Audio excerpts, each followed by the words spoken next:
bad writer. You think so? Mm-hmm. Good style, nice imagination. I think he's a very talented man. Well, thank you very much. Oh, it's nothing really. There's room B, room A.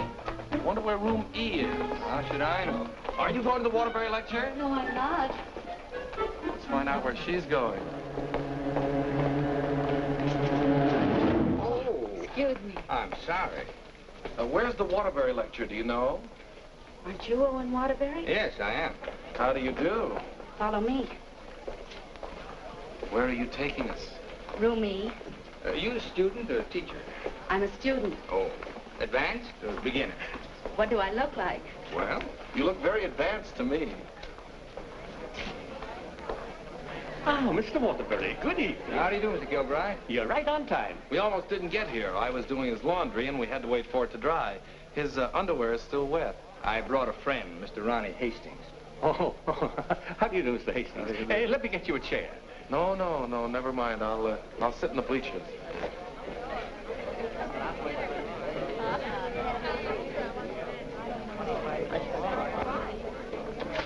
Hello.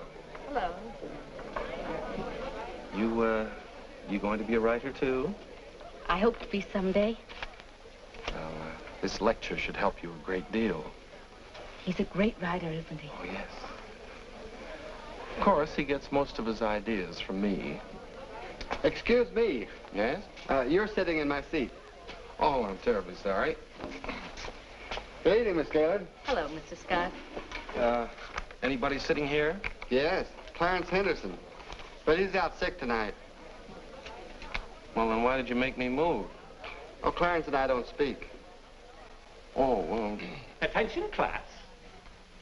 As I promised you, our guest speaker tonight will be none other than Owen Waterbury, author of the new bestseller, Last Year's Love. Mr. Waterbury. Oh, louder, louder. That's enough. I understand that most of you hold all sorts of jobs during the day, and yet you've been studying the technique of writing in the evening. Now you're ready to take your pen in hand and go out and conquer the world. You know, I'm hardly the person to tell you how to write because I don't follow any rules. Today, the writer is asked to keep one eye on the bestseller list, the other on art. That's divided loyalty, and that makes for dishonesty. I must confess, I've been guilty of this dishonesty, too. But now that I've made my position secure, I'm going to try to write a really good book. No more bestsellers, but something that I hope will be a piece of great writing. You know, good writing, fine writing, is here and here. The dictionary is filled with all the words you need, but unless the mind and the heart find those words for you, you better leave them in the dictionary. He's so brilliant. Shh, shh. Because a writer, fundamentally, must believe in himself. That's half the battle.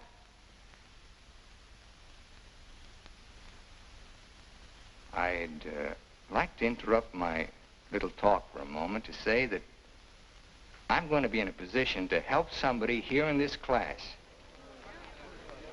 Beginning tomorrow, I'm going to need a secretary. I've already placed the request with the University Placement Bureau, and man or woman, whoever qualifies, will get the job. That's very nice of you, Mr. Waterbury. Well, it's not a big job, but the surroundings will be wholesome. And you'll be able to serve your apprenticeship under someone who's already established. Well, so much for that. I remember when I wrote my first novel. It took a lot of work. I starved, lived in a little back room, all the while consoling myself that I was going to be another poet. So you're really going to work for Owen Waterbury? Well, I was offered the job by his personnel manager. I've heard a lot of weird stories about Owen Waterbury. Oh, you hear weird stories about any famous person. Why, last night his talk was actually inspiring. Steve, do you realize you've been here 5 years? Well, isn't that a little too long for anyone with my ambition? Where does Mr. Waterbury do his work? Well, his personnel manager said in his apartment. Apartment? Well, you can't expect a writer to work in an office, Mr. Harris. I want to write, and I think he can show me how. Who knows? After a year with him, I might even be autographing copies of my own book in one of your bookstores. By taking a course in Owen Waterbury. And getting paid for it at the same time. I'm going to miss you, Steve. Oh, no, you won't. After a week, you won't even know I've gone. Not true, but good luck anyway. Well, I could make a big speech, but I think you know how I feel about everything. You've been wonderful to me. I understand. Steve. Yes? Call me sometime, will you? We'd like to know how you're getting on. I'll call you tonight, after I get the job.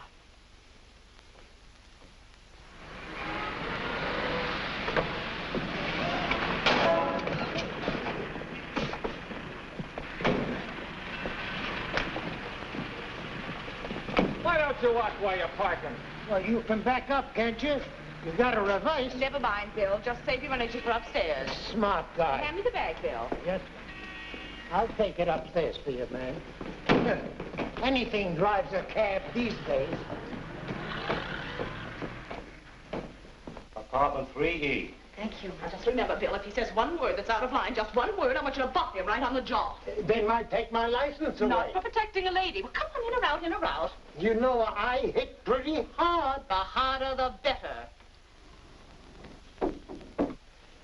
Is he a big guy? 6 feet of bluff. I'll cut him down. I didn't get this nose for nothing. Are you sure he can't fight? He's a writer. Writer? Fighter? Now, remember, if he just so much as opens his mouth... Don't worry, I'll shut it up. I got a bigger mouth than he's got. I've come for my things. And what's the objection? Evidently, he has none. Follow me, Bill. Now then, I want you to take all the things out of that drawer and put them into that bag. Yes, ma'am. No, not the drawer, just the thing.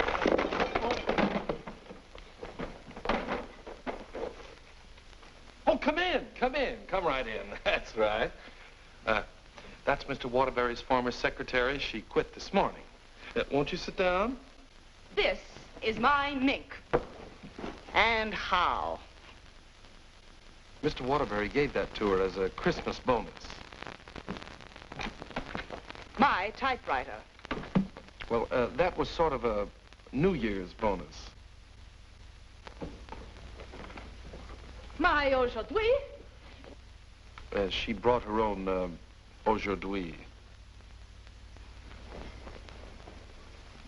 My pot. She cooked once in a while. My bourbon. She drank a little. My cigarette box. She smoked, too. My lipstick. Shall we adjourn to the library? Your frankfurters. Goodbye, Mr. Waterbury. Good thing you didn't open your mouth. Thank you. Come along, Bill. Don't bother with your inferiors. Yes, you're from the Kilbride School. Yes, I am. Say, look at that. She knocked over a bottle of ink all over the carpet, and it's going to be hard to get out, too. Well, would you try cleaning it up, please, Mary? Not me. The landlady says I'm not to clean up any more messes. Just do my regular work and get out of here. Excuse me. Would you like some help? Oh, thank you very much. Say, you're going to work out fine. Here, Ronnie. I'm an expert at this sort of thing. He sure is. He cleans up about 6 of them a month. I'll need a cloth and some rug shampoo. This is the stuff you've been using lately. Here, this is a woman's job. It was a woman who did it. It was an accident. You better not let the landlady see that. She'll add $100 for damages to your rent. That's more than last month. Oh, I got some on my dress. Oh, look, why don't you work on the rug and I'll work on your dress? Why don't you two work on the rug and I'll work on her dress? I'll work on my dress. I'll work on the kitchen. Do you like hot dogs? Occasionally, yes. Fine, we'll have them for lunch, and for dinner we'll have steak. Lunch? Dinner, why? I haven't even been interviewed yet. What's your name? Well, my own, generally. Well, you're going to have to learn to do silk shirts, 120 a minute. I'll do the cooking. And eating. Do you live here, too? No, I live next door. But he hasn't been there since July. That's because I have no kitchen. Well, we share our kitchen on a cooperative basis. He cooks and he eats. You know, Owen and I went to school together. I was in kindergarten, and he was in the 8th grade. Then I went to high school, and he was still in kindergarten. And then I studied piano and became a character in every Waterbury book. And what were you in last year's Love? I was the chorus girl who studied piano and was very bitter about the world. Where'd you work before? Who, me? I was secretary to Charles Harris. He owns the Harris bookstores all over the country. And how is Mr. Waterbury's latest novel doing? Second only to the Bible. Oh, well, he won't like that. You married, Steve? No, I'm not. Please, Ronnie, I'm not interested in whether or not Miss Gaylord is married. Oh, no. My biscuits are burning. I've had married secretaries before, and, well, their husbands were a little troublesome. They were murder. His working hours are very peculiar.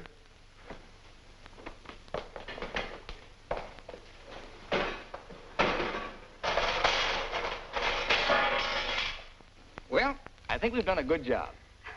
I had such a different impression of what this job would be like. Oh, today was an unusual day. But after this, there'll be no more distractions. I'll go. We're going to work in an atmosphere of dignity and culture. Oh, it's your bookmaker. Mary, that man's here again. I heard you. How much do I owe this time? $11. Don't you give me no more of your tips. That horse will come in next time out. Next time out, he'll be dragging a load of ice. Well, what do we owe you? $278 for Owen and $1 for you. Excuse me.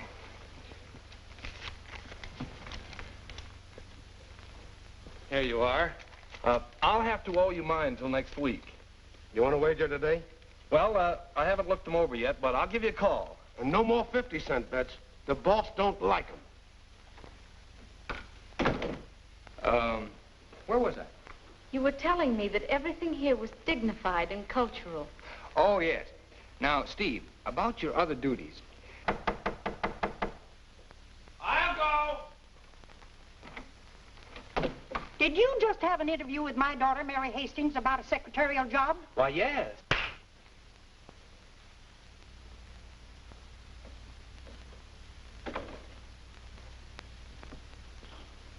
I have a message for you. Well, what's the message? Mr. Waterbury, I don't think I want this job. Well, why not? Well, when you spoke at class last evening, everything seemed so refreshing. And when I read your novels, they were filled with such quality and high purpose. And I'm afraid all that's spoiled now, so no harsh words, no hard feelings, just get somebody else. Well, if that's the way you feel, Miss Gaylord. Are you walking out on Owen Waterbury? Don't beg the girl to work for me, Ronnie. Just call the agency and get another girl. Now, you know you don't mean that. We both like this one. Are you going to let me out of here, or do I have to call the police? They're here already. I came for the rent. Mrs. Reeves, I just mailed you a check this morning. Oh, you always do that, knowing full well that I only live downstairs. Any damage this month? Oh, it's been a very, very uneventful month. Oh. This fish belongs here. And this duck up here, you throw the whole room out of contour. Mrs. Reeves, if you'll excuse I me... heard some screaming just outside the door. New secretary? Well, yes. You being hired or fired? Miss Gaylord has just been engaged. Oh, too bad, Mr. Waterbury, because something moved in the apartment upstairs would just fill your every requirement. Well, unfortunately, Mrs. Reeves, the job has just been filled. Well, I want you to meet her anyway. Felicia! Coming, Mrs. Reeves.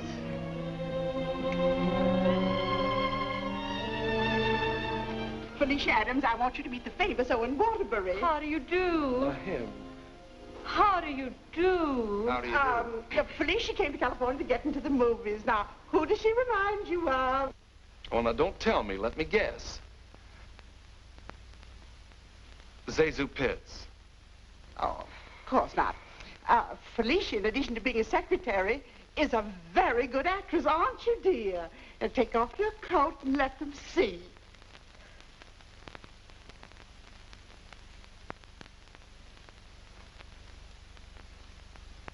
She's got a lot of talent there. I thought you'd think so. I was a model back in Texas, but I came out here for a career. Daddy's financing me. A friend of yours? No, my father. Perhaps Felicia could play the heroine in your next novel when it's made into a movie. She could do that. What's the heroine like?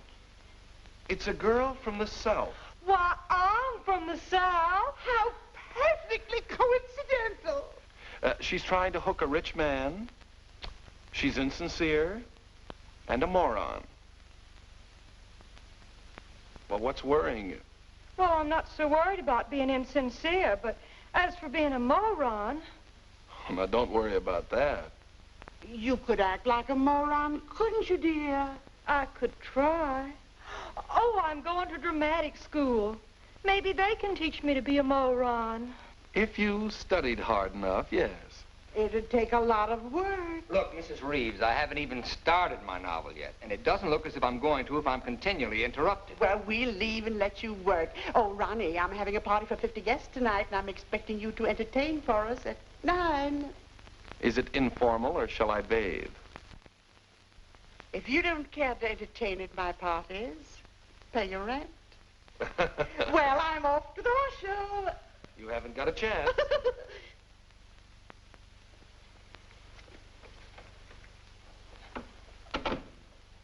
You know, ever since her husband died and left her 7 buildings, she's been a peeping Tom. Now, come on, Steve, let's you and I prepare lunch. Look, I stayed only because I didn't want to cause a scene in front of your landlady, but I'm really leaving now. What an idea. What an idea.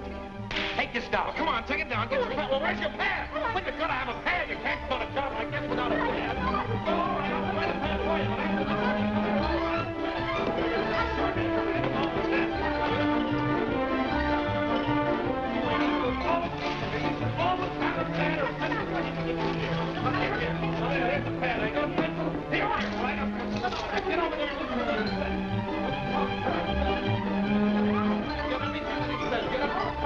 I need a pencil. Wait, I've got a pencil. Call this notes on my new novel. That's all for now. Tomorrow morning at 10 o'clock.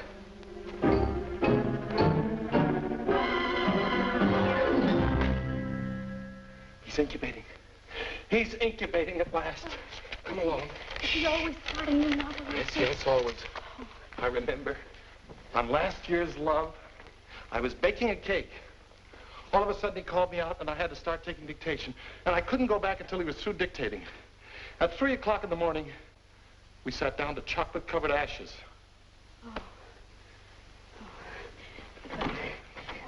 Well, I'll see you at 10 o'clock in the morning.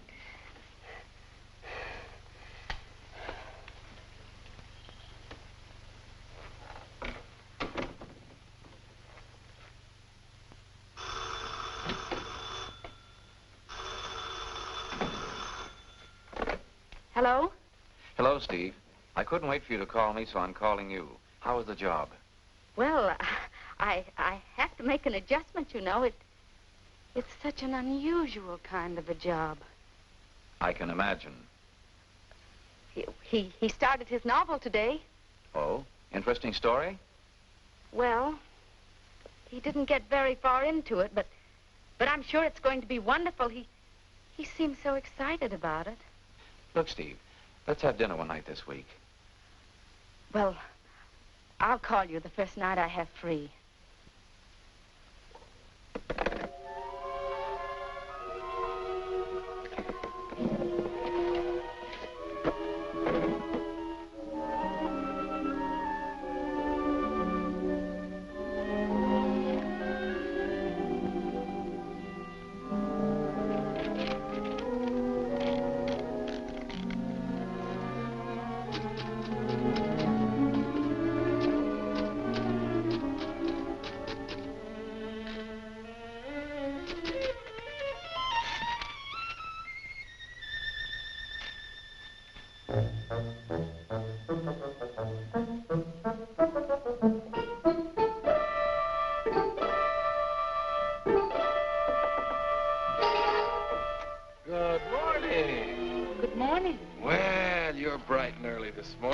10 o'clock.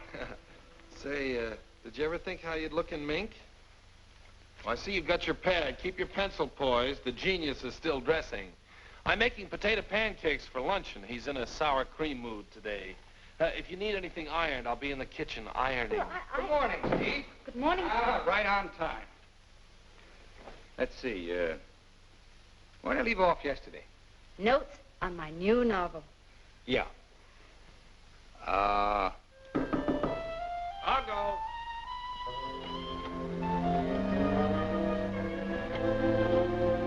Hello. Hello. Hello. Hello. Hello. Hello. Hello. Now, where did I leave off? Notes on my new novel. Oh, yes.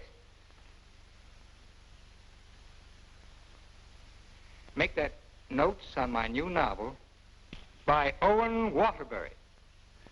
That's good. Oh, that's real good. Don't you think that's good? Oh, I like that. Chapter 1, General Introduction of Characters. Chapter 2. Well, I'll do Chapter 2 tomorrow.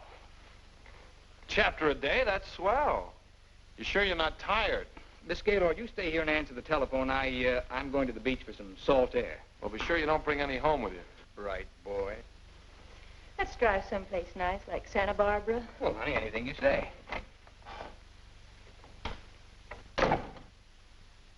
Don't pay any attention to him. He's just trying to make you jealous. Jealous? Well, what makes you think I'm even interested in him? You know, for a secretary who's just been given the day off, you're awfully annoyed. Annoyed? Of course I'm annoyed. I just don't want to sit here doing nothing. I came here to work. I came here to do nothing, and now I'm working. Look, if you get paid for idleness, grab it, you fool. There goes another one.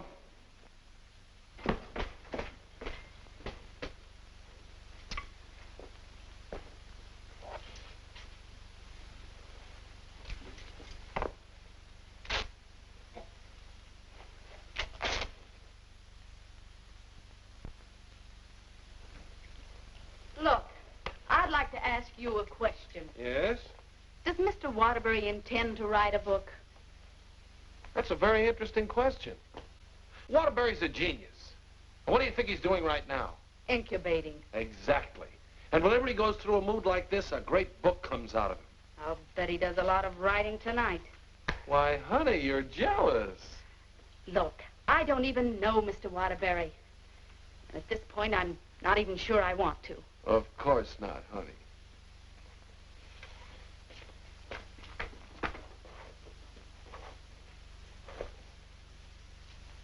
Say, can you tell me what I'm doing wrong? Everything. Here, let me have it. How can you get so many wrinkles in it? Well, he's tried 16 laundries, but he still likes my work best. These are good shirts. We're good shirts. You know, I just thought of something. What?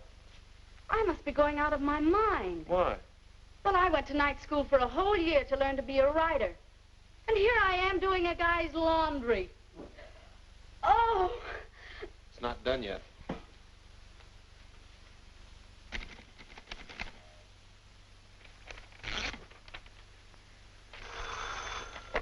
Hello?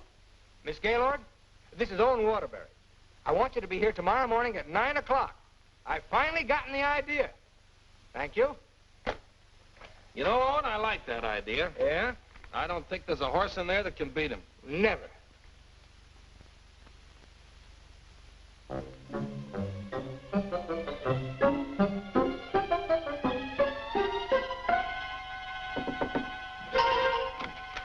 Morning. Morning. Oh, leave your coat on, Steve. The taxi will be here in just a minute. Got a pair for her? Well, she can use mine. Where are we going? To the races. The race. Haven't you ever been? Never in my life. Swell. Always lucky the first time. Come on. But what about that idea you had last Oh, that can wait till after the third race. Look, I got a horse in here. Look, Mr. Waterbury, I don't think I ought to go along. Say, are you complaining about being paid to go to the races? Come on!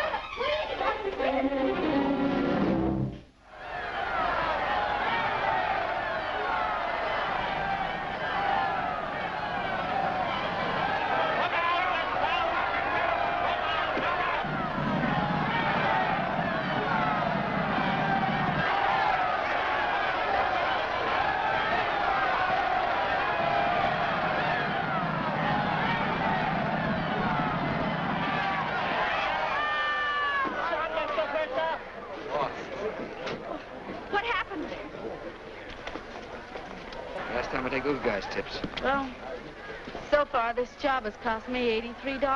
Now, don't worry. I'll see that you get that back. Why should you? I gambled and I lost. Well, losing's good for the soul. We had the 3 best souls in town.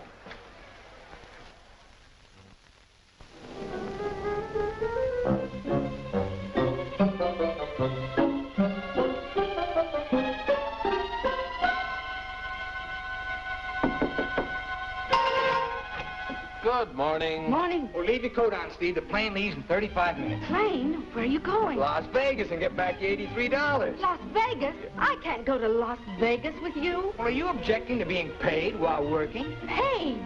I don't think I can afford to work for you much longer, Mr. Waterbury. Oh, Steve, it only takes an hour and a half to fly. Hey, catch the evening plane back, you're home in time for dinner. With tons of money. No, I won't. No, I just won't. No, please. Please put me down. I'm not.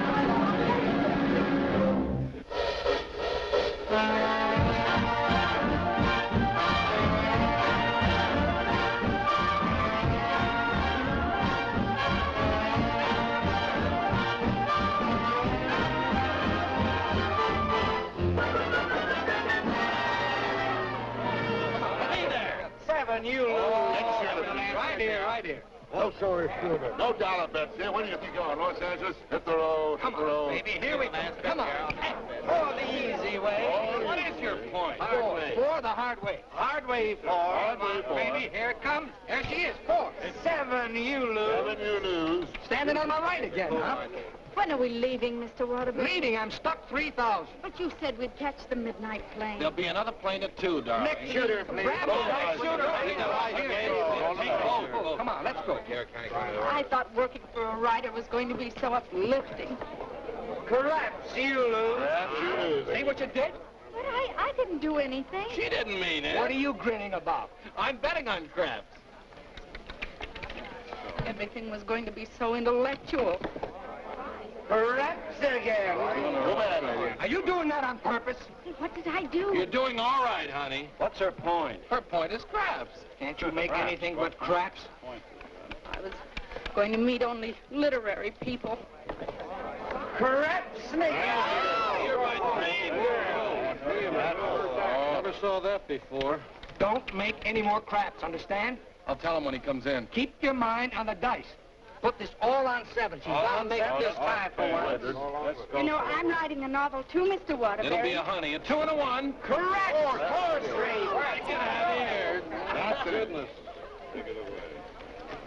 What's wrong? Keep your mind on the dice when you roll them. How dare you speak to me like that? Just for that, you roll your own dice. Correct again. $80 rich. Come on, bring it in. Over here. Come on, lad. Money.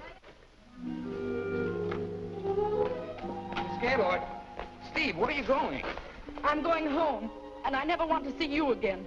You're a fraud, Mr. Waterbury, a cheap, egotistical fraud, and your whole existence is something I want no part of. I'm sorry I even met you because you've spoiled something for me. You've spoiled my impression of Owen Waterbury, the writer. Steve, look, you can't go home alone. I'll take you home. Steve, please sit down, will you? I want to talk to you, please. Steve, honestly, this gambling, it's an insidious thing. It changes a person. I'm really terribly sorry. Well, then why don't you put a stop to all of this and get down to work? I guess I'm afraid. Afraid of what? I'm afraid I'm not the great writer I started out to be. Instead, I'm just a commercial hack. Oh, no, you're not. Didn't you see how everyone at the university treated you with awe and respect? Why don't you write another love story? I'd be going backwards. Backwards? Stick to your last. You know the story of the clown who always wanted to play Hamlet? If you keep telling yourself you're a failure, you'll be one. If I try another love story, will you work for me? If you work, I'll work for you. Thank you. I'm poor again. I just switched to 7s.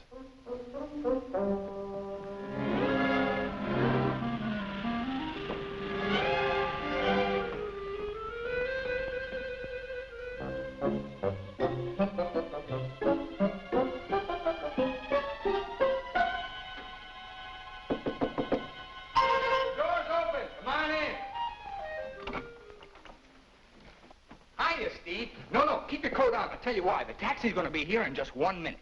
What? Oh, don't worry. We're going to work, but let's do it at the beach house, huh? He's superstitious, honey. He starts all his novels at the beach house. But why the beach house? Did you like last year's Love? Very much. Well, most of last year's Love was done down there. Well, shall I take the typewriter? It'd be a nice idea. Ronnie, will you stop teasing the girl? I'll be dictating today. Come on, Steve.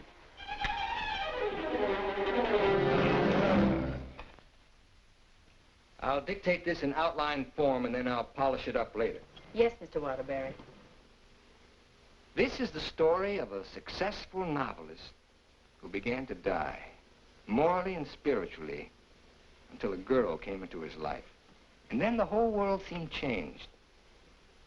He'd seen her one night while delivering a lecture to a short story class. There were so many faces looming up in front of him, but he saw only one, hers. Wistful, delicate, exquisitely beautiful. Without her knowledge, he arranged to make her his secretary because in that fleeting moment, in that single instant, he knew he was desperately in love with her. One day, he asked her to go to his beach house and work there because he wanted very much to tell her the way he felt, but he lacked the courage. Mr. Waterbury, Miss Gaylord, when I'm working, I don't like to be disturbed. Sorry. Where was I? He wanted very much to tell her how he felt, but he lacked the courage. Oh, yes. Now here she was, seated before him, tender and fragile as a poem. He had looked around a corner, and there she was. Oh. What's the matter? Oh, I broke my pencil. Here you are. Let's continue. He was tempted to take her up in his arms and sweep her to the summit, but he didn't dare.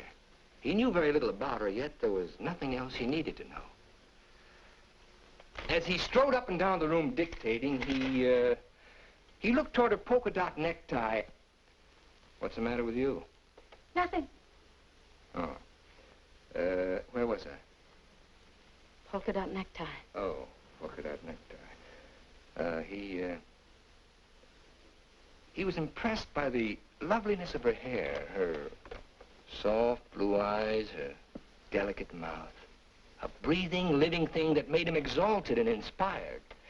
He wanted to take her in his arms and smother her with kisses and drown himself in the beauty of her soul, but he was a coward. How do you like it? It has possibilities. Suddenly he threw caution to the winds. Leaned over and kissed her. She melted in his arms and offered no resistance. Wordlessly, they held one another in silent embrace. Oh! You've got the wrong girl, Mr. Waterbury. I'm really leaving you this time, and don't you ever try and get in touch with me again. I don't even want my salary check. You can save it for the next victim. And if I ever see one of your books again, I'll burn it!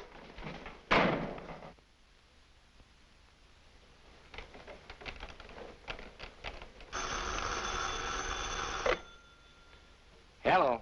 Oh, hello, son. I just thought I'd call you and let you know I made dinner for the three of us. And ask Steve if she likes popovers. Steve's just quit. Yeah. I'm dictating a harmless little scene. Suddenly she takes offense, slams me on the couch with a hammerlock, and walks out. Is she insane? Well, I'll call the agency and get them to send over another girl. I better get one who likes broiled chicken, because that's what we have for dinner. Don't call anybody. I'm not going to go to work for a long time.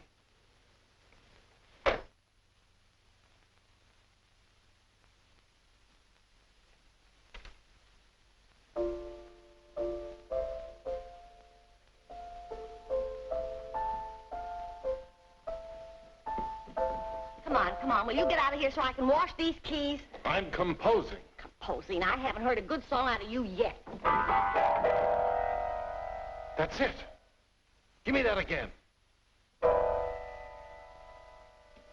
Thank you very much. What are you calling that thing? I got a cold in my nose. Come on, sing it. Oh, Mr. Ronnie, Oh, don't be silly. I just want to hear the quality. Snip, snip, here's a handkerchief. Ka-choo, ka-choo, gesundheit to you. Let yourself go and blow. Oh, let yourself go and blow. Sad, ain't it?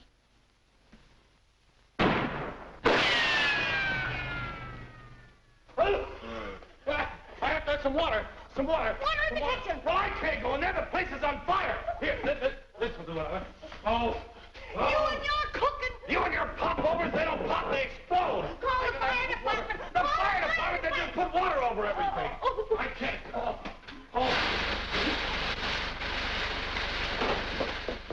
I'm going to tell the landlady on you. Oh, I'm going to tell the landlady on you. Well, I'm not going to clean up this mess. All right, just for that, you won't get a piece of pie. What's in that garbage can? Pie? 30 misses out of 31 tries.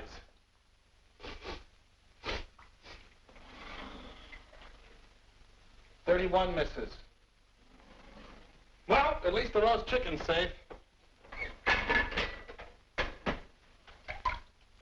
What's that? Roast chicken? How can you pour roast chicken? Well, I had to roast it in the pressure cooker. It melted a little. Oh, he'll have his dinner out tonight. Well, so am I. You don't think I'm going to eat this horrible mess, do you?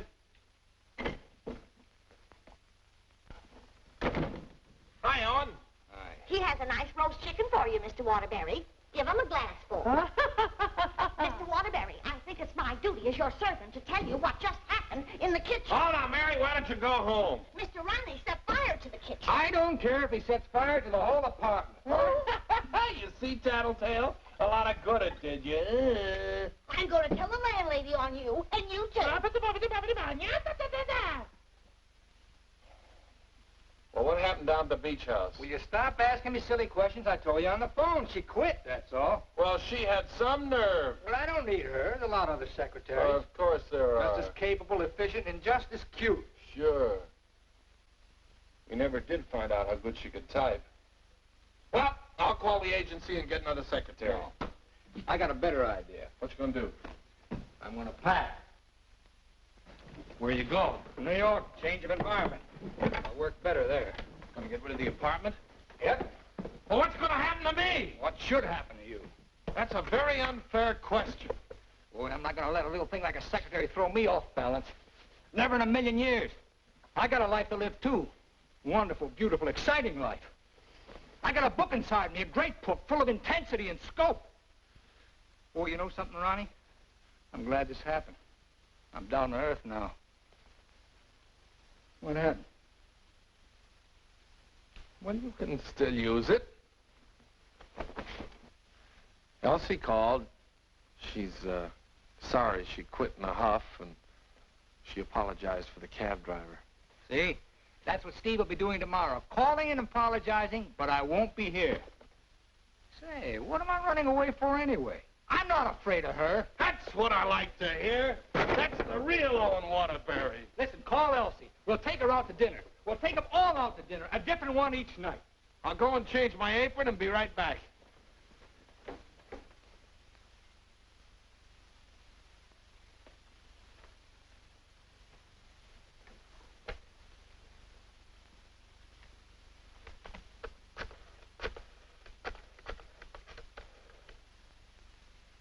Bryan Detective Agency? This is Owen Waterbury. Yeah. Look, I want you to shadow a girl for me. Stephanie Gaylord. Now, let's all try to have a good time tonight, okay? I'm willing. Are you, Ronnie? I'm willing. Good evening, Mr. Waterbury. Hello, Francois. Here, why here? I like it here. You've always hated the Ridgely room. He's joking. I'm not joking. You've always hated it, hasn't he, Elsie? I thought so. I've always hated it. Mr. Waterbury, there's a gentleman here to see you. Gentlemen? Oh, yes. Ronnie, will you take Elsie to a table, and I'll join you in just a minute, huh? All right, but don't leave us. Don't stick Elsie with the check again. Antonio, table 3. Table 3. Where is he? Alcove 2. Oh. Good evening. Is that the gentleman? Yes, sir. Hello. Did you send me that message? Yes. Bryan Detective Agency. Devon is the name. Well, how'd you find her so fast? That's my job. There she is, right over there, with a man. Who's the man? I don't know. Do you want me to find out? Of course I do. All right, I'll start shadowing both him and her. I want you to find out everything you can about her. I think she's in love with him. She your wife? No, my secretary. I get you. Look, I want nobody to know about this. Don't worry. The way I operate, even you won't know about it. Can you check a pass for me? It'll be expensive. Well, why? The unknown quantity. You've just finished checking on a girl. Took us a year to get her pass caught up with her present. Do a good job. I will. Take care of my check. Cigarettes? Yes, give me a pack, please.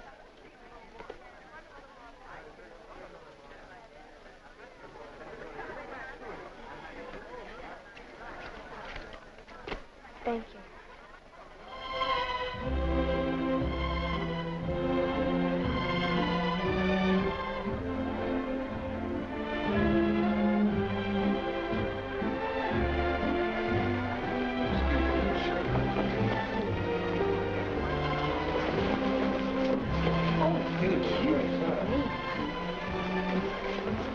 Oh, excuse me. Hiya, Steve. Hello, Ronnie. Don't talk to her. I'm mad at her. Oh, I forgot. Good evening. Good evening. You know him? Uh-huh. He's my new boss, Your new boss. What's his name? Charles Harris, the bookseller. That's Steve's old boss. He's not so old. How dared you go work for him? Listen, Shakespeare, I'll work for whom I please. What, did you have to pick on her old boss? Didn't she pick on mine? When Mr. Harris called the employment agency, he asked for somebody with literary experience. How did you qualify? You used to work for Waterbury. Steve, with her principals out with her ex-boss. What about Elsie? Who's she out with? We're talking about Steve and her principals. Leave mine out of it. You know, I bet Harris hired you just to spy on me. Well, you're not very complimentary. I happen to be an excellent secretary. When did you learn to type, dear? Has he been questioning you about me? Only the normal questions about my experience. You didn't talk, did you? Ronnie, will you stop looking at everything as one big, long laugh? Oh, I've got a laugh for you, lover boy. What? They're going to be married. They're what? They're going to be married. Where are you going? I want to talk to her. Your order, please. A broiled chicken. Yours? Well, I'll have a glass full, too. Hello. Good evening. Mr. Harris, Mr. Waterbury. Well, congratulations. I just heard the good news. What good news? How about you marrying Stephanie? May I dance with the bride? That's entirely up to her, isn't it? May I? Thank you. Not at all. So she decided to get married to the wrong guy. Are we going to dance, or are you going to dictate a novel? Oh, now why should a nice, intelligent girl like you marry a man she doesn't even love? For your information, I'm not marrying anyone. Oh, well, now I respect you. You respect all girls who decide not to get married. Going back to work for him? Is this a quiz, or are we going to dance? Well, it could be both. Say, how would you like your old job back? Better terms? Not interested. I'll throw in a bonus. Marriage. Mr. Waterbury, you talk about marriage as though it was something cheap and vulgar. Who else but Owen Waterbury would invite you out for the evening and dance with another girl? I would. Say, why don't you pay him back and dance with Mr. Harris? I wouldn't think of dancing with my boss. This is me you're talking to, remember? Well, I mean, not until I'd worked for him. For a few days. Well, that's a nice sentiment.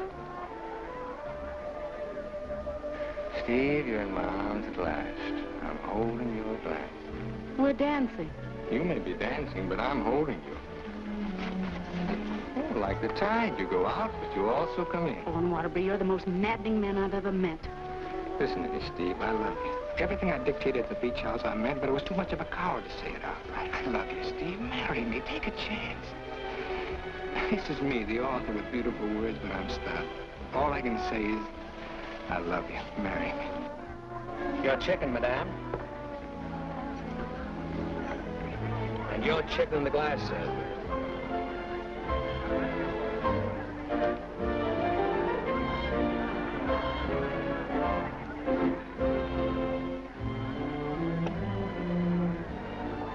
Harris looks lonely.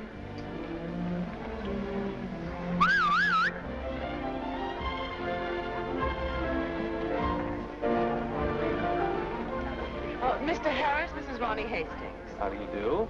Won't you sit down and have a glass of broiled chicken? Thank you. I think I will.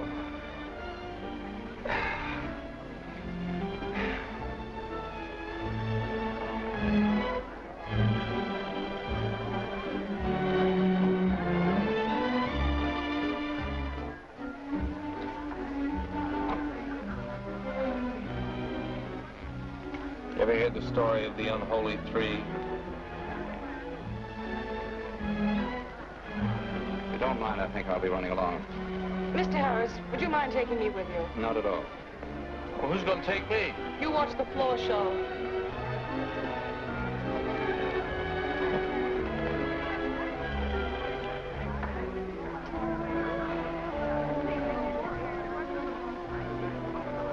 Want to dance? I love it.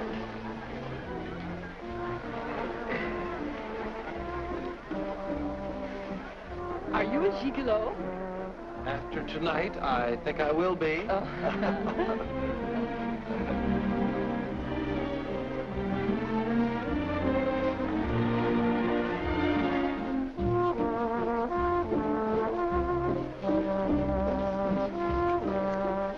Isn't life strange? When one gets up in the morning, one never knows what one will be doing in the evening, does one? Oh, dear.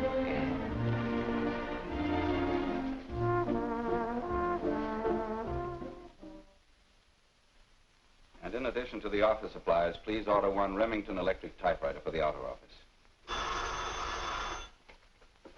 Mr. Harris's office. Just a moment, please. Hello? Yes. What? When? Thank you. Goodbye.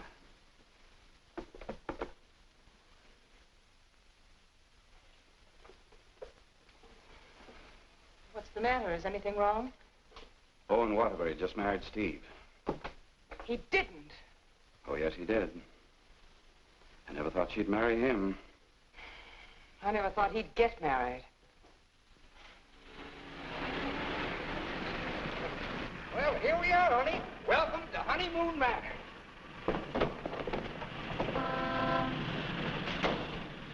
Congratulations! Hi, Ronnie. May I be the first to kiss the bride? Or am I the first? I'm not a very wide-awake bride. Honey, let's get some sleep, and then we'll go over to the beach house, huh? How long you been driving? 24 hours. Las Vegas and back. Oh. Hey, whose bags are these? Oh, those are Felicia's. As soon as I told her the news, she decided to move out. It's a good idea. Darling, this is quite a threshold. 3 stories up. Well, we can use the threshold upstairs. Oh, good idea. Hiya, Felicia. Congratulations. You did very well. She certainly did. I'll get you moved in as soon as I get her moved out. Okay. Why don't you try the building next door, dear? Driver, old lady's home. Whoop! Hello, Mary. Oh, I'm so happy for both of you. Well, thank you, Mary. Very sweet. Yes, darling. Hello, darling. Hello, dear. Votre bagage, madame et monsieur? I made a wedding breakfast. Spaghetti and meatballs. Look, Ronnie, well, I know you're trying to be helpful, but, well, this is our honeymoon, and, well, we'd like to be alone. Oh, sure, sure. Say, Steve, be nice to him, will you? He's my only means of support.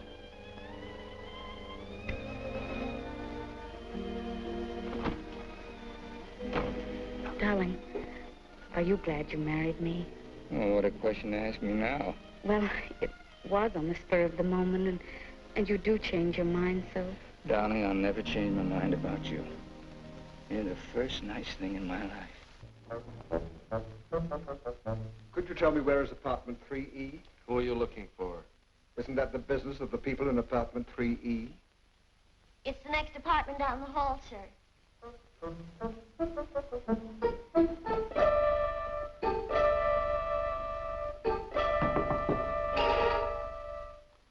I beg your pardon.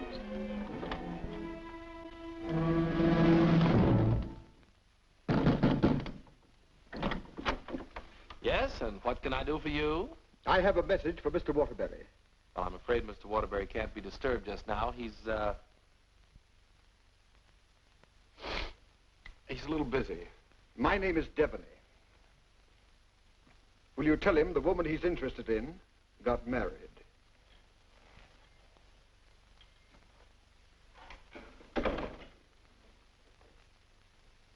Hey, Owen! You got a minute? Ronnie, what is it now? There's a fellow was outside, said his name was Debney. He had a message for you.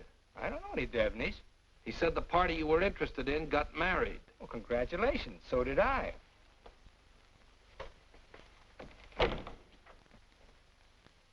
Darling, whom were you interested in who got married?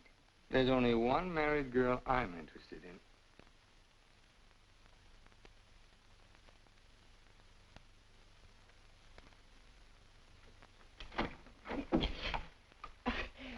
You tell Mr. Waterbury I want to see him right away, and I mean immediately. Owen!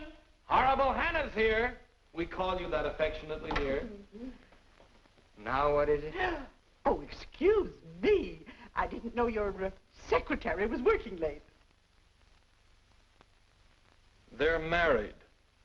Married? Well, as his wife, she might as well be in on this. Just what can I do for you, Mrs. Reeves? I've come for the rent. But I paid you the rent on the first, Mrs. Reeves.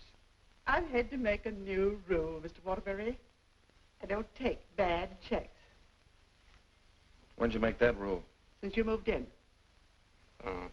Darling, do you happen to have $485 in the bank? I think so. Well, could you write me out a check till I get this thing straightened out? I can't understand how my account got so low. That's $6,000 for the crap game? Oh, yes. And the $2 for the marriage license? One has to live. Thank you, dear. Thank you, Mrs. Waterbury. I never thought I'd ever call anybody Mrs. Waterbury. Well, I'll just walk you down the hall. Oh, thank you, Ronnie. Is this any good? She's loaded. Well, I suppose an explanation is in order. You don't owe me an explanation. Oh, but darling, I want to explain. Oh, excuse me.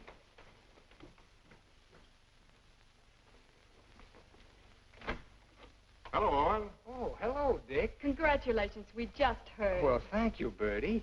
Congratulations. Thanks a lot. Oh, darling! Won't you come in and sit down? Oh, yes, thanks. Darling, I want you to meet Mr. Fulton, my publisher, and Bertie. This is my wife. How do you do? So nice knowing you. Owen, you're not thinking of a prolonged honeymoon, are you? Oh, no, we're just going down to the beach house, and, well, I thought I'd dictate my honeymoon. Good idea. You know, there's a deadline on that novel. It's got to be made. You know why. Well, I'll have it ready, Dick. I'll count on it. Would you like a drink? No, no, thanks. We're double parked downstairs. Come, dear. How's Ronnie? Oh, still eating. Same old Ronnie. Yes, Bertie's told me about Ronnie. She says that when he dies, he'll ask the crematorium to baste him slowly on both sides. You know Ronnie? Oh, of course. I was once Mr. Waterbury's secretary. Well, thanks an awful lot for coming, Dick. Happy honeymoon. Thank you.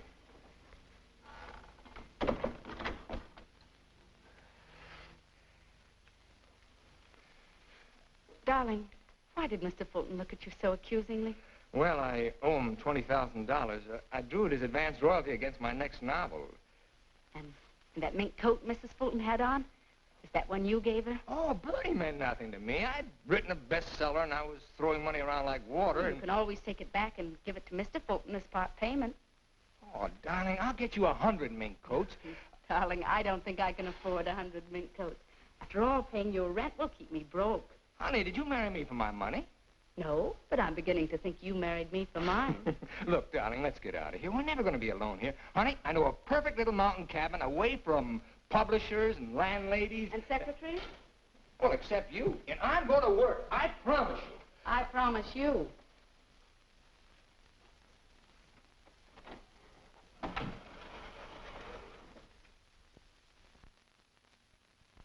How long did you work on this book, Owen? 4 months. I'm rather proud of this one, Dick. Where's Mrs. Waterbury? Oh, Steve's down at the village getting groceries. She wants to prepare you one of her special dinners. Well, I'm afraid I can't stay for dinner. I have to catch that next train back. Dick, let's drop the suspense. How'd you like the book? I'm going to let you have it right between the eyes, Owen. You don't like it? I hate it.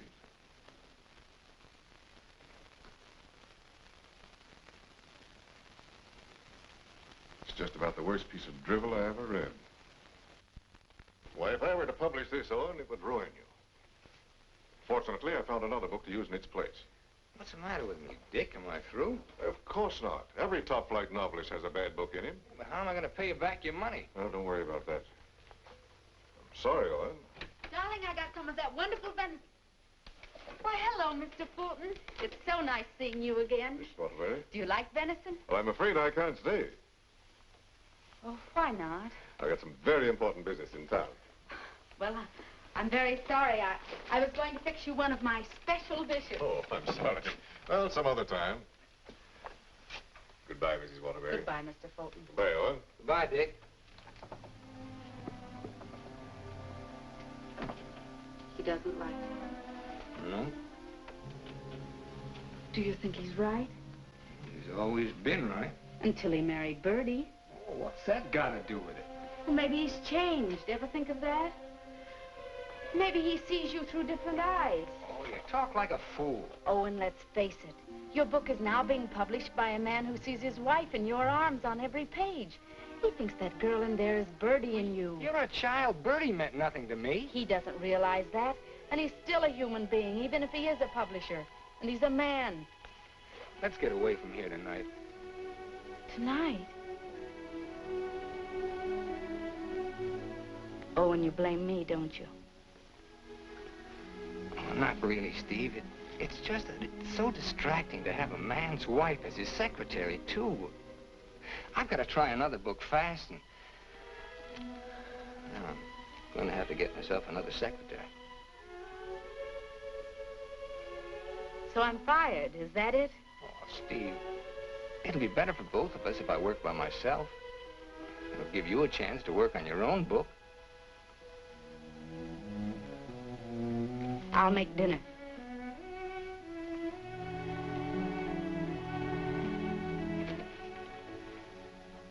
Owen, I finished my book. Oh, you did? Well, I'd like to read it. It's been on your dressing room table for 2 weeks. Oh. Well, I'll read it on the train. Don't bother. Are you hurt? No, I'm not. You call and get tickets for the train and send Ronnie a wire to get you a new secretary.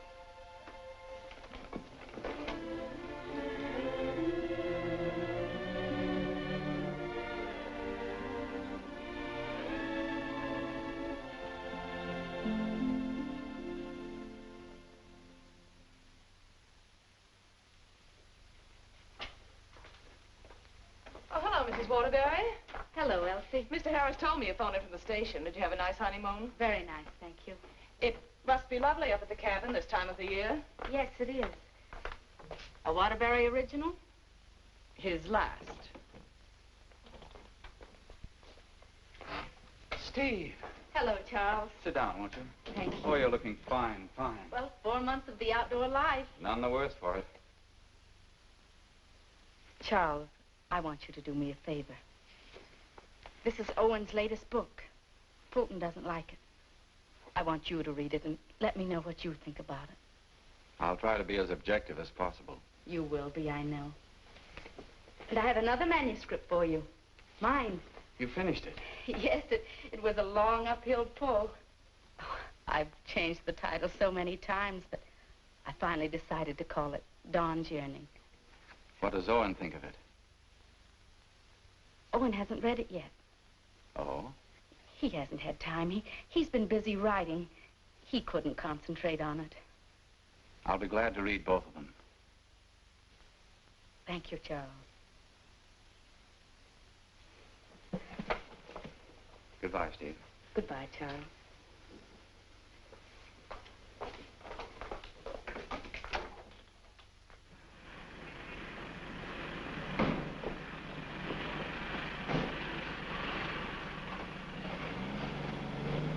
I was on the 3rd floor, but I can't find the Waterbury apartment. Well, here's Mrs. Waterbury. Oh, how do you do? The employment service sent me over. What for? Oh, Mr. Waterbury wants a new secretary. Oh, is that so? Yes. Well, follow me. Oh, thank you. I know it's going to be so exciting working for Mr. Waterbury. Oh, just love it. I know I will. You know, this is such a rush call, I hardly had time to dress. Your dress beautiful. Oh, thank you so much. You know, I make my own clothes. Oh, really? Yes. Come in. Come right in, Miss, what did you say your name was? Hilda Schneebacker. Miss Schneebacker. Owen, darling, this is your new secretary. How do you do? This is my husband, Owen Waterbury, and this is Ronnie, our next-door neighbor. How do you do? Can I get you something to drink? Have you any beer? Well, I should say we have. And we have pretzels, too. You know, I could just drink a barrel of beer. What did you ask for on the phone? I thought they knew our account. Dope. Oh, don't bother.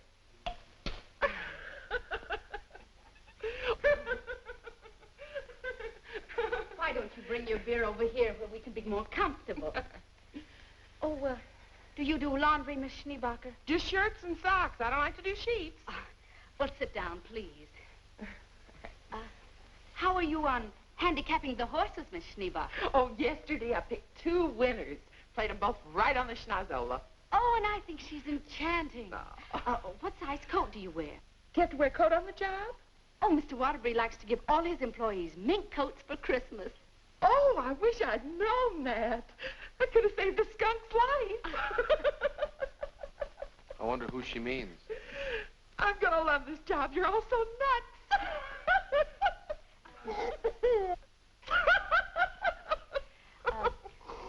Do you object working late hours, Miss Schneebacher? Not at all. A room with a girlfriend. I haven't seen her since New Year's. Miss Schneebacher, I'm afraid this job's going to be a little too much for you. But why, Owen? Well, you see, several parts of my new novel are mostly in French, and, well, I'm sure you don't speak French, do you, Miss Schneebacher? Studied it for 6 years. Once I had a French boyfriend. We had no trouble. Yes, but how's your shorthand? Shorthand? I don't take shorthand. You don't take shorthand? Well, no. The agency said this was strictly a typing job. Oh, no. This is mostly a shorthand job. But I could learn it. I'm afraid not. Well, guess that lets me out. Leave the glass, please. Oh. Thanks for the beer.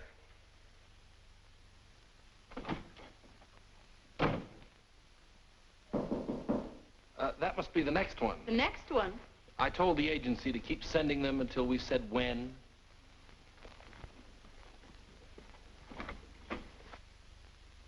How do you do? Is this apartment 3E? Yes, it is. Does a Mr. Owen Waterbury live here? Yes, he does.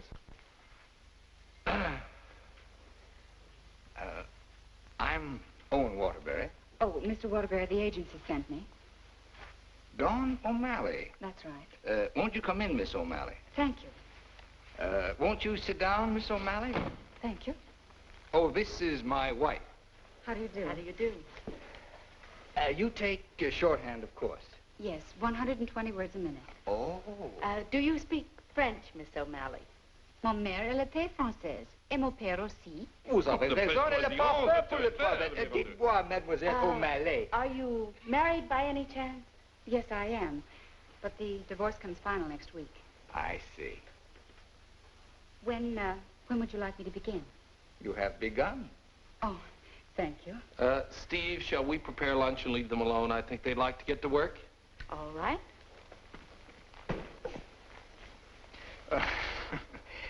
Tell me, did you ever work for a writer before? Yes, once about 3 years ago. But I'd rather not talk about it. Oh, well, why not? Well, he asked me to work late one evening and began getting a little fresh. So I called the police. All I want to do is work. I guess the publicity ruined his career. But he deserved it. Don't you agree? Yes, I do. How about lunch, Miss O'Malley? Oh, I've already eaten, thank you. And you, darling? No, thanks. I'll skip lunch today. You will just love living in this building, Mr. Scott. And you'll just love the Waterburys. They're so bohemian. Crude. I'll go. Oh, hello. Hello, Mrs. Waterbury. I want you to meet your new neighbor, Sylvan Scott. He's moving that little bachelor apartment upstairs that Felicia used to have. Yes, I know, Mr. Scott. Hello, Stephanie. How nice. Come in, come in. Now I want you to meet the important member of the family. This is the great Owen Waterbury. Oh. How do you do, Mr. Waterbury? How do you do? This is the horrible Ronnie Hastings. Hello. New secretary. Yes, she was just hired and I was just fired. Mr. Scott's a writer, too. My building will be just crawling with them. Yes, Mr. Scott and I went to night school together. We sat next to each other. Mr. Scott used to be a ball player. Just look at those shoulders. And they're not padded either. Well, what do you know? Sylvan writes that wonderful radio program called John's Mother's Lover. John's mother's sweetheart. Oh, yes. Tell me, confidentially, is John's mother going to marry her, sweetheart? No, John's father objects. John has no father. Oh, poor John. Sylvan, you'd better rush upstairs and start to work on that radio program. You mustn't neglect John. Well, I'm in a little trouble. You see, my secretary just got married. Oh, what on earth are you going to do? I don't know. I could help you, Sylvan. You, Stephanie? Yes, you see, I was Mr. Waterbury's secretary before he married me. That's right. You were. The marriage was a bonus. Mm-hmm. Oh, when could we begin? Why don't you just say, I've begun? Ronnie, dear, would you get me some shorthand books and some pencils? How much do you think you'll be giving me tonight? Why, we may be working most of the night. Oh, that's just ducky. I'm used to working at night. Goodbye, darling. Don't work too hard. I won't. Come on. Oh, thank you, Ronnie. Bye. Well, I seem to have fixed everything up. You certainly have. Well, I guess I'll run along. Must you go? I was just poisoning the tea. Oh, Ronnie, you're such a kidder.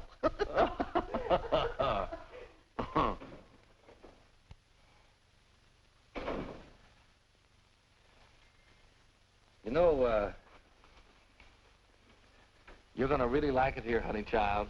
Watch your hands. I don't tolerate familiarity from anybody, and I mean anybody. I once ruined a man's career, and don't you forget it. Miss O'Malley, you may have the day off. Why don't you make it a year? But I haven't even begun yet. Oh, that's all right. You get paid just the same. Oh, well, all right. What time tomorrow? Oh, any old time. Suit yourself. But I don't understand. Well, how about noon? All right. Thank you.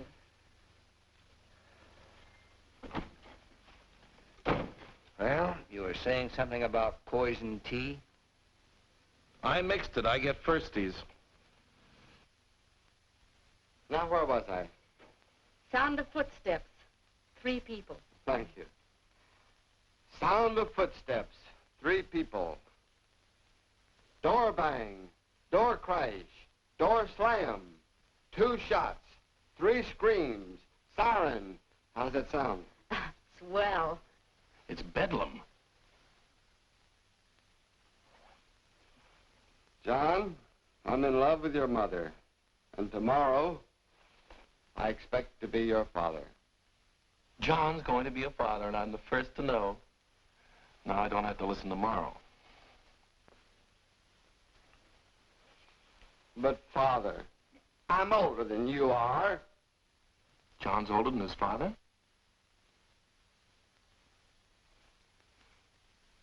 What happened? That's what I'd like to know. I don't know. But don't you worry, Miss Waterbury. I'm not going to do anything.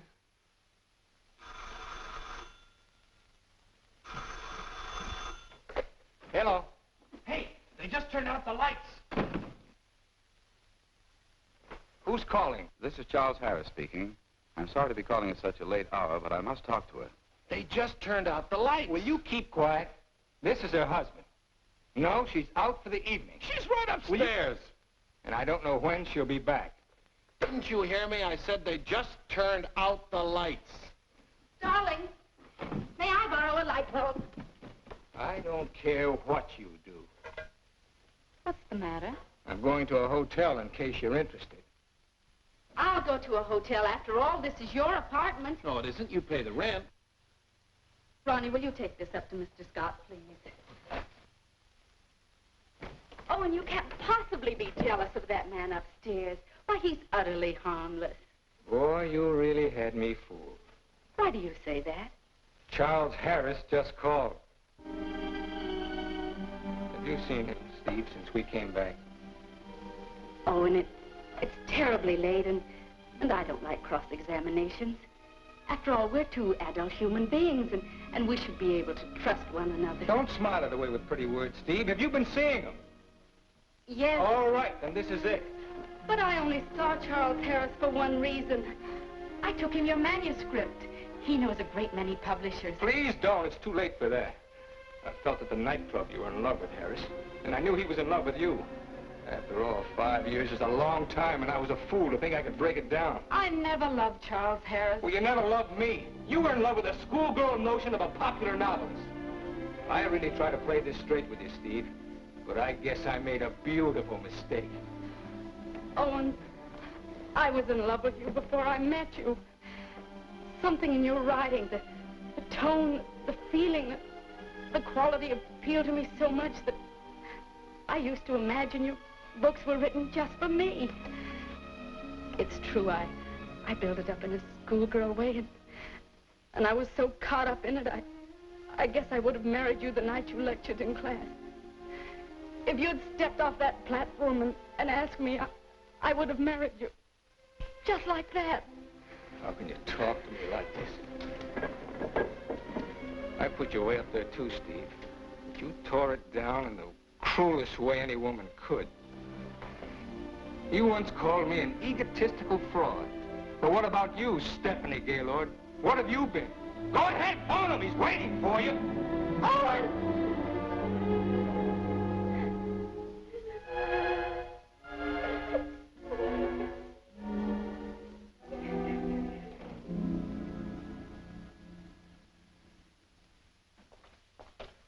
Good morning, Mrs. Waterbury. Good morning, Elsie. I have an appointment. Yes, I know. Mr. Harris has a surprise for you. Won't you come right in? Steve. Good morning, Charles. Stephanie Gaylord, this is Mr. McNally, Mr. Hudson, Mr. Burke of the Literary Times. How do you do? How do you do? How do you do? So you are Stephanie Gaylord. Sit down, Steve. This is a big morning in your life, Steve.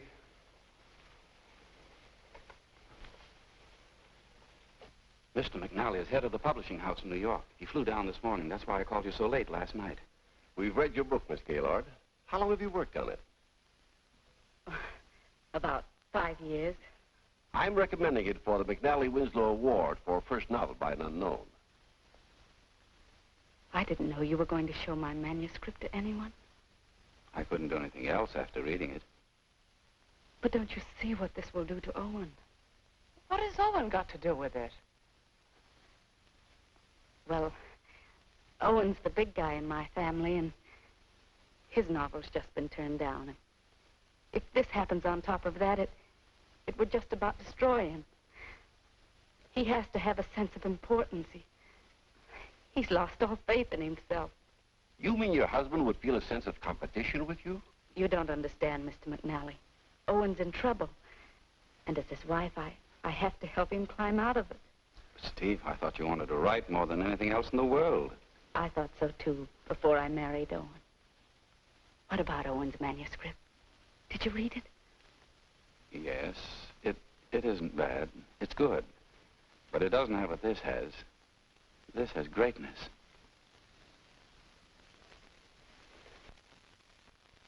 Thank you very much, gentlemen. Steve, please sit down. I want to talk to you.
Again? I'm giving your popovers another try. Well, give me time to call the fire department. No, Miss O'Malley. That's not the line I gave you. I'm sorry, Mrs. Scott. All right. Let's try it again. Yes, sir. John, Mother, I've changed my mind. I don't like your sweetheart. Mother, well, I like him. That's all that matters. John, as your son, I refuse to approve of the marriage. Mother, you're not marrying him. I am. How does that sound? Stinks. Amen. Mr. Hastings, I must say you're distracting. You know, you shouldn't be using Mr. Waterbury's apartment or Mr. Waterbury's secretary. Well, Mrs. Waterbury isn't here, and I've got to get the program out. Why don't you work in your apartment? She won't work upstairs. Well, then why don't you work without her? I can't. I'm a dictator. Dear, why won't you work upstairs? I don't work in men's bedrooms. It's not a bedroom. It's a bachelor apartment. My husband was a hotel manager. One room is a bedroom. 2 or more is an apartment. Sylvan, she's got you there. Oh, come on, let's work. Hello, Mr. Waterbury.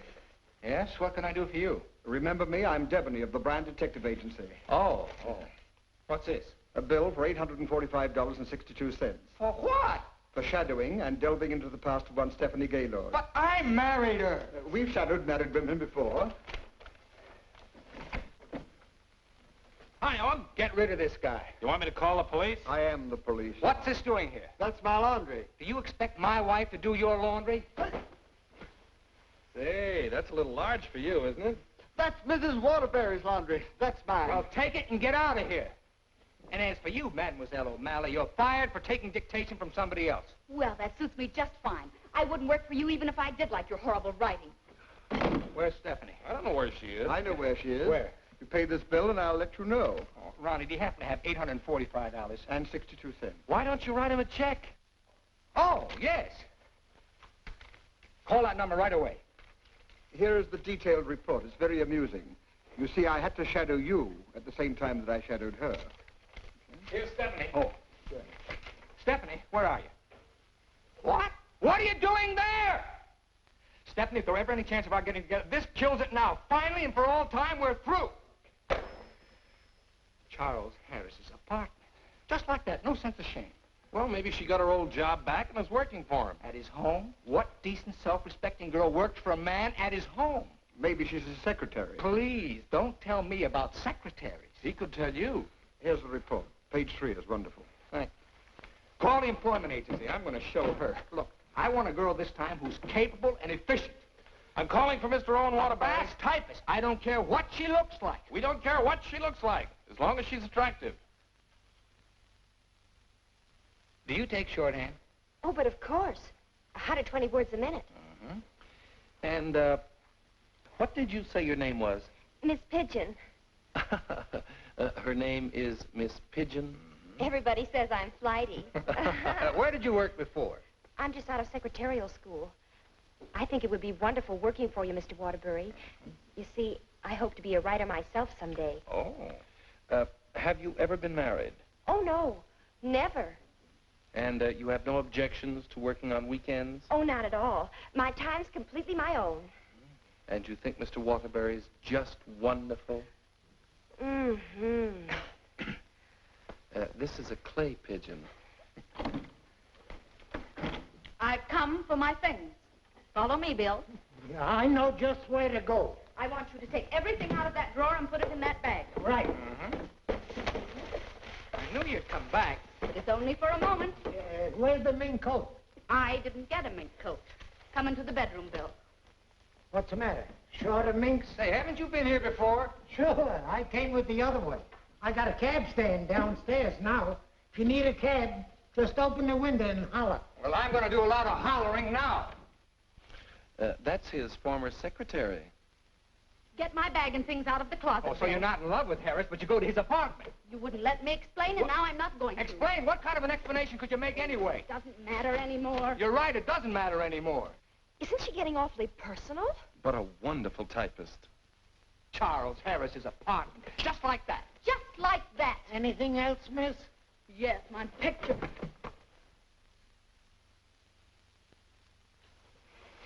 If I were a man, If you were a man, I'd ask you to step outside. Go ahead, hit me. I dare you. Did he slap her? I should say not. She slapped him. I've known all along why you've resented me. It was because I liked your novel and I told you so. You think you've wasted your time. That's your tragedy. My only tragedy is you. I'm going far, far away from here, and I'm going to write a book about you. I'm going to call it The Heel and His Victim. That's a very horrible title. It'll do. Goodbye, Owen Waterbury. And don't you ever try and get in touch with me, because I want no more of you. And that goes for me, too. Where's Miss Pigeon? She, flew the coop. Where do you think Steve's going? I think she's going to marry Harris. Harris. I'd like to see that little worm. I'm going to. Now, where are you going? I'm so mad I could get married. You know, I think I'll have to. Well, whom are you going to marry? It'll be a female. That's about all I can say.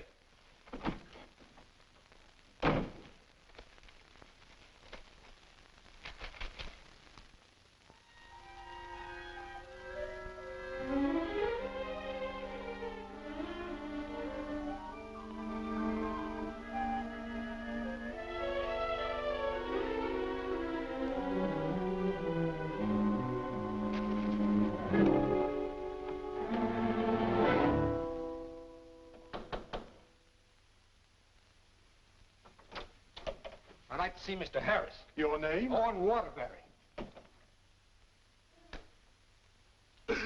Excuse me, sir. And excuse me. I didn't mean to disturb you and my secretary. Your former secretary. Oh, I didn't know you were in the middle of dictation.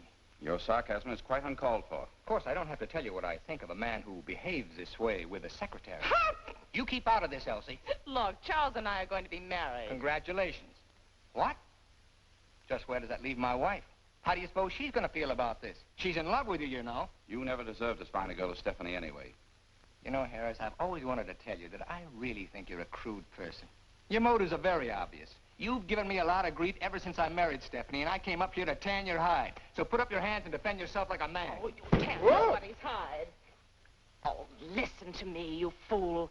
Why do you think Stephanie came up here in the first place? Because she wrote a novel and Harris wanted to have it published. But she didn't want that.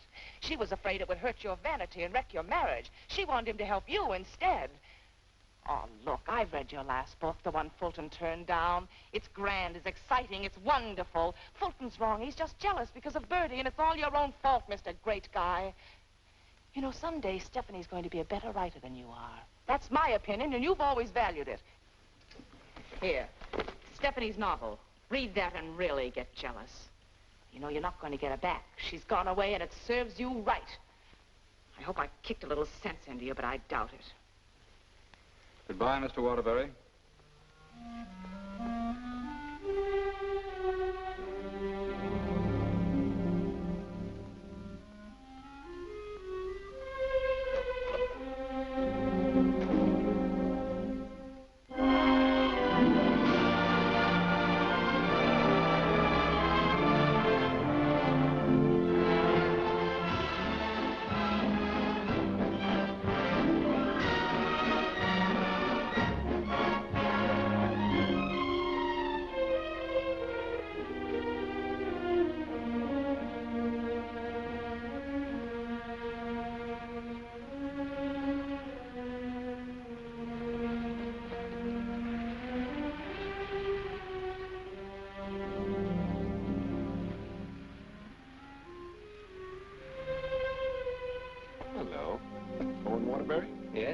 I've got to serve you with these papers. What for? Suit for divorce from Mrs. Waterbury. Thanks.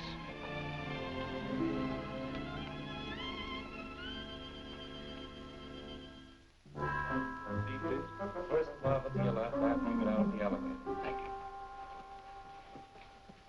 you. Oh, mine's 3. What's yours, please? 4C. Isn't that Sylvan Scott's apartment? Oh, is it? I didn't know who lived there, but I'm his new secretary. I see.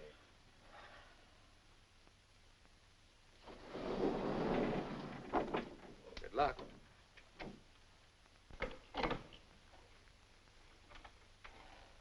Hello, Mr. Waterbury. Hello, Mary.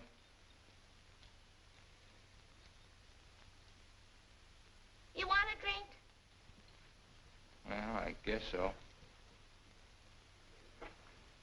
Mary, did you see Ronnie around? Well, I haven't seen Mr. Ronnie in about 3 days. But I heard tell he got married. Married? Gee, that's funny. He didn't even invite me to the wedding ceremony. Me neither. Well, Ronnie gets married. I'm getting a divorce. Did you know that, Mary? Mrs. Waterbury's divorcing me. I sure was sorry to hear that, Mr. Waterbury. She was an awful nice person. So was you. At times. Thank you, Mary. Well, I see Scott's hiring a new male secretary. Oh, Mr. Scott doesn't live in this building anymore. He moved out yesterday. Oh. Well, who moved in up there? Mrs. Waterbury. Yes, she's a big writer now. Well, of all the nerve, I'll fix her. She can't do this to me.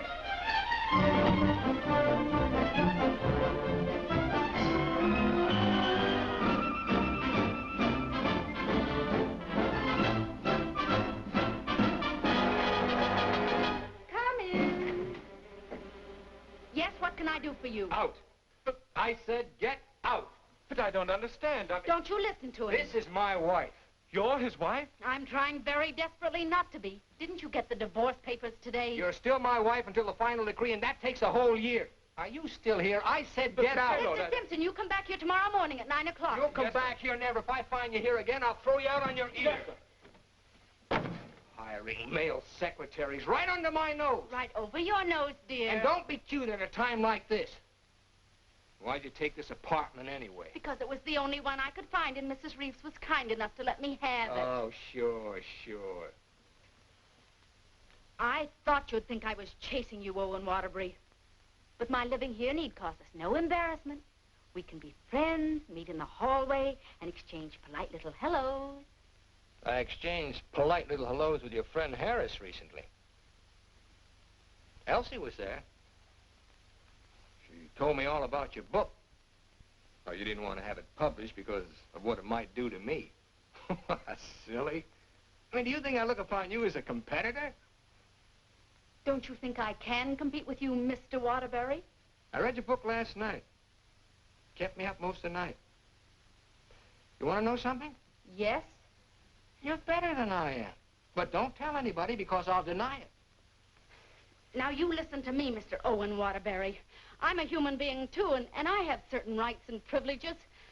I had an idea for a book, and you made me lose a very good secretary. Well, look, why don't you dictate it to me? You? Sure, I can take shorthand. Owen Waterbury. Look, you want to know a secret? What? I'm a better secretary than you are. Oh. All right, prove it. Get the shorthand book and pencil. Okay. And I don't want to hear another word about our personal problems until I get this down. Let's call this Notes on My New Novel by Stephanie Gaylord. This will be the story of a girl who became secretary to a very egotistical man who thought he knew everything there was to know about writing. Oh, now, wait a minute, Steve. Please, you're interrupting my train of thought. He was attractive. In an ugly sort of way. Thanks a million. Will you please stop interrupting me? But he was filled with childish frustrations and complexes which she, in her silly way, tried to cure. Now, wait a minute, Steve. I'm not going to sit here and take down this... Listen, this is my new book. Until she suddenly discovered he didn't need a wife. He needed a psychiatrist. A psychiatrist? That does it. Now I'm insane, am I? Okay. But if you publish that book, I'll sue you. You just go ahead and sue me if you think I'm afraid. Hello. You know, this book sounds very interesting, but there's one thing I've got to know. Did she love him? Well, of course she loved him. She loved him deeply, devotedly, desperately. Then why didn't you say so? I've come for the rent. Ronnie is your new landlord. Oh, no, that vase belongs up there. And this belongs here. And this belongs here. Oh, Ronnie, do!